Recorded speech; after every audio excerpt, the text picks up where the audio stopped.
Hey everyone, so I want to start getting this video series into more of like kind of a do-it-yourself rather than an update on the build.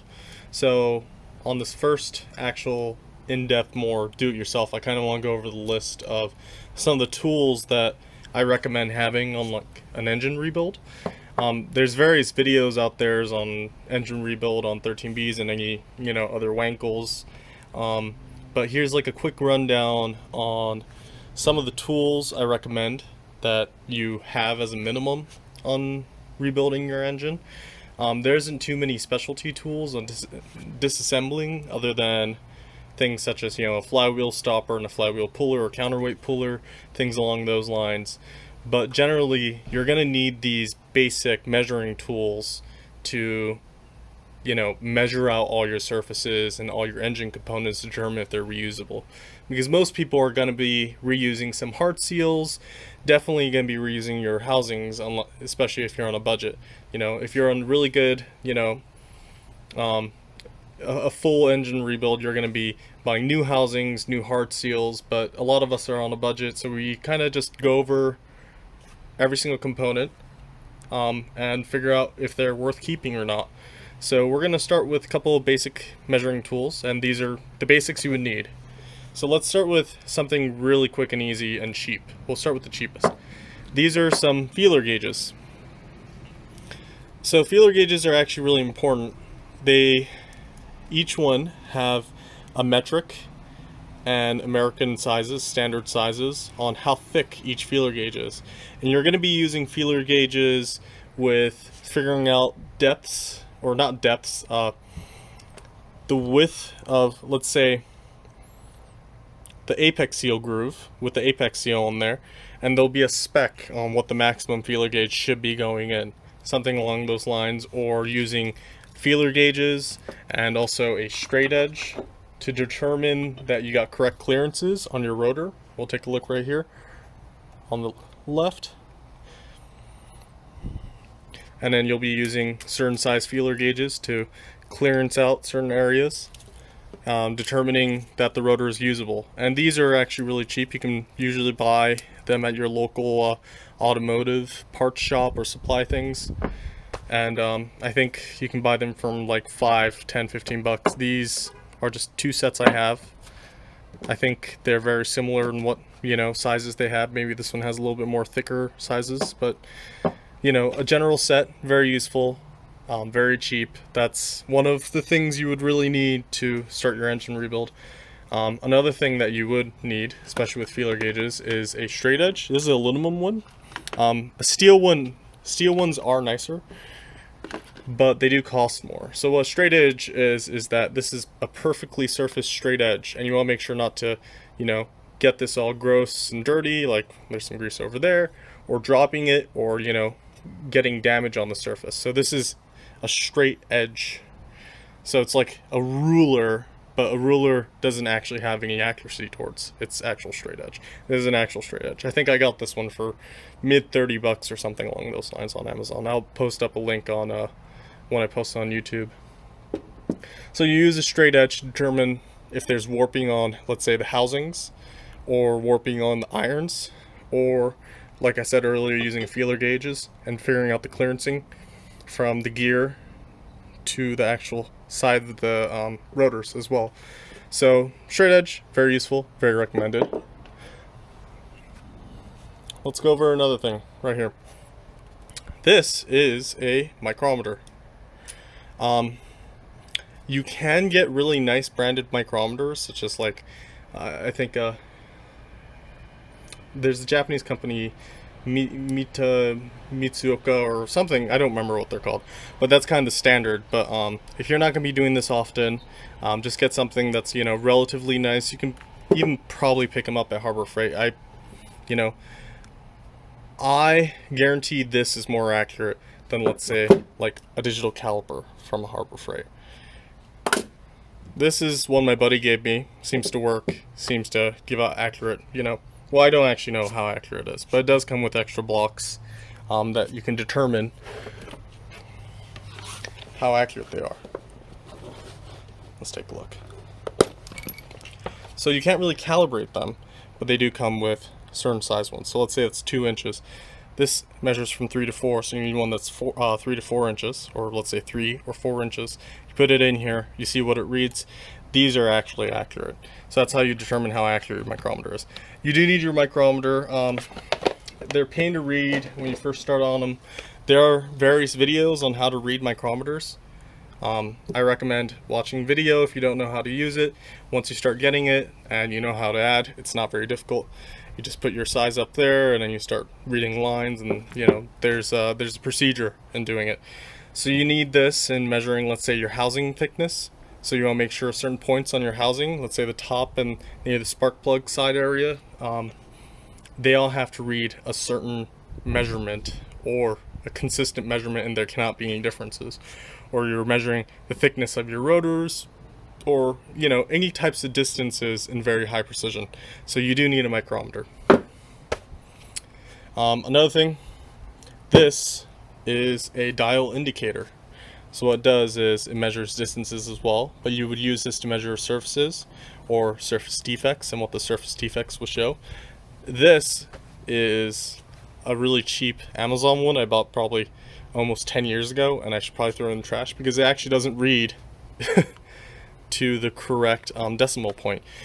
You know, you want to get something that actually reads the correct decimal point, and you want to look at what the specs on the engine rebuild is, as in the tolerances, specifications they give you to figure out what decimal point of measuring tool you would need. So this has a magnetic base. You would turn it on a metal surface, it would really stuck on there. If you have something, you know, if you want to get it really precise, there's a Mazda specialty tool that actually moves in a circular motion, so it's more consistent. Pineapple Racing sells one that they make as well. But for most people, you can kind of get the gist of it with this. I just recommend getting something that's correct for you, and this is not correct for me, but it's all I got right now. Another thing that you want to possibly get that'll help you out, especially figuring out bearing tolerances or tolerances in, let's say, like inner diameters. So you can see on a caliper here that on a traditional caliper, this will read, let's say, an outer dimension, and then if you want to read an inner dimension, you use this, right? This upper area. Like you want to read a hole or inner dimension, you would size that up to there, right?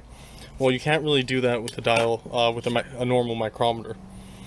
So one of the methods you can use to read, let's say, clearances on a bearing is with telescopic gauges. These compress, they're sprung, and then there's a screw here. If you compress this and tighten this up, they'll hold it in position, and then if you like unscrew it, it comes back out, right? So you want to compress that together, like so. Screw that together. Put it in your, you know, bearing that you want to read tolerance to. Unscrew it. Make sure that it's generally perpendicular to the surface, or perpendicular to, you know, the measuring point you want, because if you have it at too much of an angle, you're going to read it longer than it should be, right? So you want it even and straight as best as you can, right? And then there, that's the length, that's the diameter, right, of this inner circle, the inside of the bearing. And you can use that and your micrometer to measure out what the inside of the bearing is, like so. See? And you want to make sure that's all straight and perfect. Anyway, it's tricky, but it really helps reading out bearing, inner surfaces, things like that. Those are a couple of the basic tools. I'm sure there's other measuring tools that'll make it easier for you, but that's kind of the basic stuff you would want. Say straight edge, mid $30. Make sure you get the one that's correct length. You don't want to get one that's too short. You want at least long enough for the irons, the length of the irons, top to bottom. Or, you know, the housing would be the same length. And so this will be about $35. You don't generally use digital calipers. It's not really high precision enough. let's say you can get a micrometer probably under 50 bucks. You can probably get a nice one for about 120 bucks, one of the nice Japanese branded standard ones. I haven't looked at the price of telescopic gauges for a while, but these aren't nearly as expensive as micrometers, if I remember correctly. And you really only need one or two sizes, you know, because there isn't too many things you're going to be measuring the inner diameter of. Dial indicator, a nice one's probably going to run you about 150 bucks. You can probably get one that's correct for under 100 bucks, maybe about 50 or 60 bucks. I think this was 35, 40 bucks 10 years ago, and it's kind of trash, but make sure you look around. And that's kind of the basic measuring tools that you would need for an engine rebuild. We're not fully done with the measurement of all the engine components, since we're still waiting for a couple of the hard seals, such as I ordered all new apex seals, because I initially was going to reuse the apex seals, but I measured it all out and they didn't actually match the spec. So decided to order all new apex seals. It'll be a while until they come in. But we'll talk about some of the products that, you know, I read online people recommend using. You know, it's all personal preference. There's just a lot of different things people use, but this is what I looked up and was the most common or seemed the most safest. Hylomar Blue. These would be really good for your irons, like the coolant seal grooves, something along those lines. You know, you use a little brush it all in there, and it helps with assembling a little bit. For things such as keeping the corner seals in, a lot of people just use Vaseline, petroleum jelly. Some people don't like using these on the O-ring, like the coolant seals, and I'm not going to use them on the coolant seals because they do expand certain materials. Like your O-ring will expand, it'll be really hard to put them back into place if they pop out. They just swell up, right? So this I was going to plan on using on keeping the hard seals in, such as corner seals, maybe some of the side seals. Maybe do, let's say, the oil seal O-rings when I put them in the rotors, something along those lines. And this is just a ketchup bottle that I bought on Amazon, and I filled it with motor oil. And I'm just gonna put that in there for initial startup, you know. Just kind of put it on the side irons, before I put the rotors in, things along those lines. It's gonna be kind of like an assembly loop for me. That's what I'm using this for. Other than that, material-wise, it seems like there's nothing else other than having all your soft seals, hard seals, everything along those lines. Another really important tool that I almost forgot is just having your specifications. Every single component in the engine is going to have a spec, right, that you're going to have to measure out. And there's going to be directions on how to get those specs. And a couple years ago, I spent, a couple hours putting this Google Sheets together. Some of the parts are conditional, so if you put in like a wrong specification, or if your specification's out of spec, or your measurements out of spec, it'll turn red.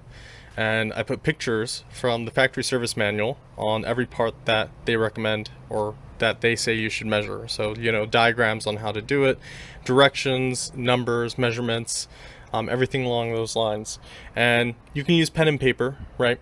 And like a Haynes manual or factory service manual, or you could, use an Excel sheet like this and keep this forever online in your cloud storage and take a look at if you did something wrong.